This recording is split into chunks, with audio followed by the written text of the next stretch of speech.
Sa wakas ay naganap na ang matagal nang hinihintay na pag-iisang dibdib nina Angeline Quinto at Non-Rev Dequina sa Minor Basilica and National Shrine of Jesus Nazarene, o higit na kilala sa tawag na Quiapo Church, anumang oras ngayong Huwebes ng hapon, ika-25 ng Abril taong 2024.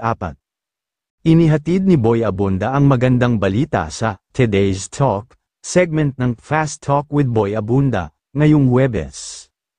Ayon sa King of Talk, nagpakasal sina Angeline at Non-Rev sa Quiapo Church ngayong Huwebes dahil parehong deboto ng Black Nazarene ang mag-asawa. I really pray na sana'y magkaroon kayo ng maligayang buhay at ng mahabang buhay, and your love should always be bigger than the problems you go through, Boy told the couple.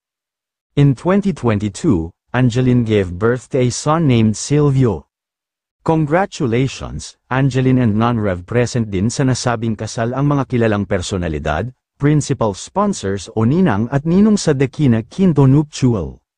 Kabilang dito sina Martin Nievera, Boy Abunda, Charo Santos Concho, Regine Velasquez, Dr. Vicky Bello, Shasha Padilla, ang businesswoman na si Pinky Tobiano, at ang TV executives na sina Lauren Jogi at Cory Vidanes.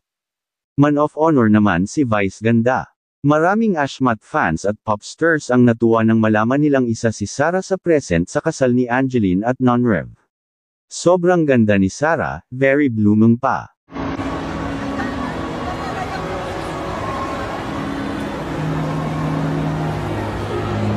Special ito dahil si Sarah Geronimo ang flower girl at si Eric Santos ang ring bearer. Maraming tao ang nagtitipon-tipon kanina sa paligid ng Quiapo Church dahil wala silang ideya kung sino ang ikakasal, pero napukaw ang kanilang atensyon nang makita nila ang mga taong naglalagay ng mga kamera sa paligid.